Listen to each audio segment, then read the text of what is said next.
Sa puso ng West Philippine Sea, malapit sa kristal na baybayin ng Palawan, matatagpuan ang isang kayamanan na nangangako ng bagong pag-asa.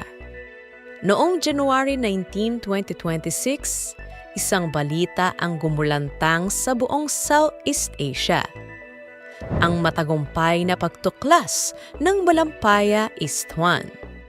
At sa likod ng bilyong-bilyong pisong taya at mapanganib na proyektong ito ay nakatayo ang isang pangalang sumasalamin sa kapangyarihan, tapang at bisyon, si Enrique Razon Jr. Ngayon, sino nga ba si Enrique Razon Jr.? Sapat ba ang tapang at kayamanan niya upang isalba ang buong bansa sa nakaambang krisis? Bago po nating sagutin ang mga tanong na yan, inaamyahan ko po kayo na i-like ang video na ito dahil isa po yung napakalaking tulong para sa aming mga content creator. Maraming salamat po!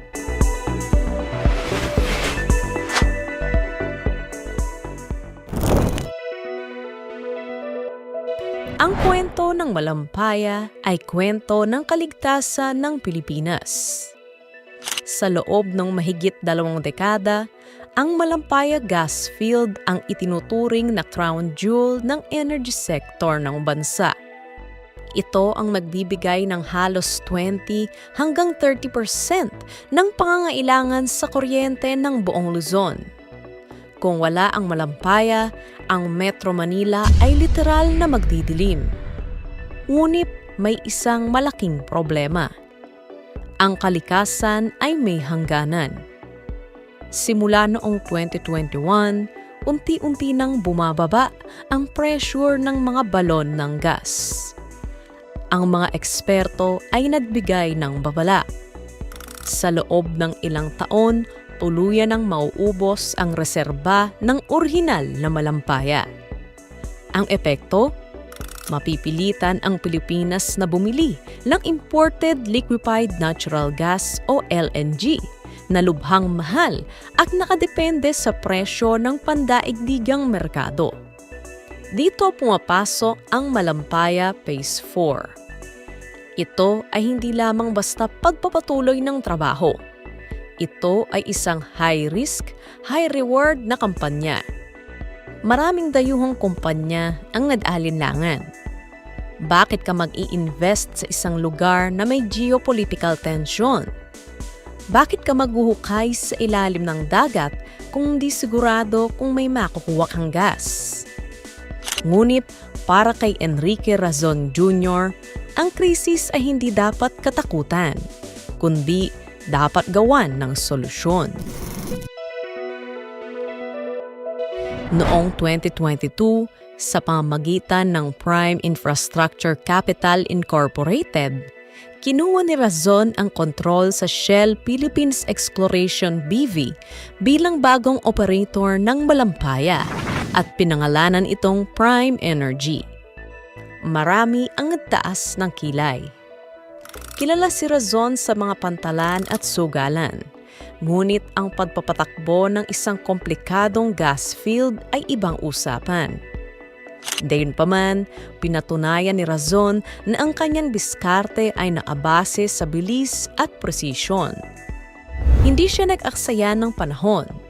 Sa ilalim ng kanyang pamumuno, inarkila ang Noble Viking, isang state-of-the-art na drill ship na may kakayahang humukay ng libu-libong talampakan sa ilalim ng dagat. Ang Malampaya Phase 4 drilling campaign ay parang paghahanap ng karayom sa gitna ng malawak na karagatan. Bawat araw ng operasyon ng drill ship ay nagkakahalaga ng milyong-milyong piso. Isang pagkakamali lang sa kalkulasyon ay mawawaldas ang bilyong-bilyong puhunan. Ngunit ang paninindigan ni Razon ay hindi napitinag. Para sa kanya, ang pagtuklas ng bagong gas ay hindi lang usapin ng kita. Ito ay usapin ng national security. Ang resulta ng determinasyon ay humantong sa pagkakatuklas ng 98 billion cubic feet ng natural gas na tinawag na Malampaya East 1. Para sa ordinaryong mamamayan, ano nga ba ang ibig sabihin nito? Una, supply para sa 5.7 milyong kabahayan. Ang dami ng gas na natuklasan sa Malampaya East 1 ay sapat upang magbigay ng kuryente sa halos 6 na milyong pamilya bawat taon. Ikalawa, pagwawakas sa gas drought. Sa loob ng mahigit 10 taon, walang bagong tuklas na gas sa bansa. Ang tagumpay ni Razon ang bumasag sa sumpang ito. At ang huli, mababang presyo ng kuryente. Dahil ang gas ay galing mismo sa Pilipinas, hindi ito papatawan ng mga import taxes at hindi gaanong apektado ng gulo sa Middle East o Ukraine. Ang Malampaya East 1 ay matatagpuan lamang 5 kilometro silangan ng orihinal na Malampaya. Ang estratehikong lokasyon nito ay nangangahulugang maaari itong ikonekta sa mga existing na subsea pipelines, kaya mas mabilis itong mapapakinabangan ng publiko. Upang maunawaan ang tagumpay ng Malampaya, kailangang kilalanin ang arkitekto nito. Si Enrique Ricky Razon Jr. na kinikilala ngayon bilang Ports King ay ipinanganak noong March 3, 1960. Hindi siya estranghero sa hirap ng trabaho, kahit pagaling siya sa isang prominenteng pamilya.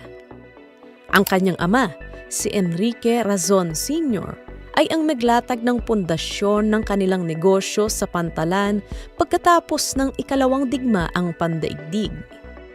Sa edad na 27, kinuha ni Ricky ang timon ng International Container Terminal Services Incorporated o ICTSI.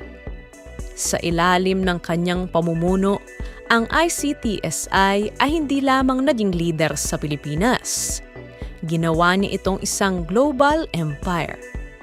Mula sa Manila International Container Terminal, lumawak ang kanyang operasyon sa mahigit 30 na bansa.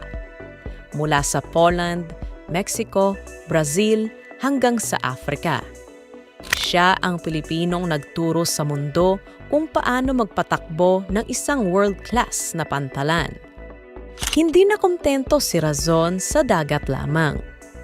Noong 2013, binuksan niya ang Soleil Resort and Casino na naglagay sa Pilipinas sa mapa ng luxury gaming sa Asia. Ngunit, ang kanyang pinakaimportanteng hakbang ay ang pagpasok sa infrastructure at energy. Bakit? Dahil alam ni Razon na ang mahalagang serbisyo tulad ng tubig at kuryente ang tunay na pundasyon ng isang lumalagong bansa. Binili niya ang Manila Water at itinatag ang prime infrastructure na nakatutok sa renewable energy at water security. Ang pagpasok niya sa Malampaya ay ang huling piraso ng puzzle upang maging isa siyang ganap na energy titan. Hindi madali ang maging bilyonaryo sa isang sektor na puno ng politika. Ang Malampaya ay matatagpuan sa isang sensitibong bahagi ng ating karagatan. Ang bawat paghukay ay binabantayan hindi lamang ng mga environmentalist kundi pati na rin ng ibang bansa. Ngunit dito lumitaw ang katangian ni Razon, ang pagiging desidido. Sa halip na maghintay ng foreign aid o gobyerno, ginamit niya ang kanyang sariling kapital at impluwensya upang simulan ang drilling. Alam niya na kung hindi kikilos ang pribadong sektor, may iwan ang Pilipinas sa dilim. Ang kanyang hands-on approach ay kilala sa buong industriya. Hindi siya ang tipo ng leader na nasa opisina lang. Siya ay nakasubaybay sa bawat galaw ng Nobel Viking at sa bawat report ng kanyang mga engineers sa ilalim ng dagat. Si Enrique Razon Jr. ay madalas na inilalarawan bilang isang matikas at seryosong negosyante. Ngunit sa likod ng kanyang mga bilyon ay isang simpleng katotohanan. Naniniwala siya sa potensyal ng Pilipinas. Ang kwento ng Malampaya East 1 ay hindi lamang kwento ng mga tubo, makina at gas. Ito ay kwento ng dignidad. Kapag ang isang bansa ay may sariling enerhiya, hindi ito madaling diktahan ng ibang bansa. Kapag ang isang bansa ay may sapat na kuryente, ang mga anak natin ay makakapag-aral ng maayos. Ang mga negosyo ay lalago at ang ekonomiya ay uunlad. Ang legasiya ni Enrique Razon Jr. ay hindi makatagpuan sa anyang bank account, kundi sa bawat bumbilyang iilaw sa mga liblib na baryo dahil sa gas na nakuha mula sa kailaliman ng ating karagatan.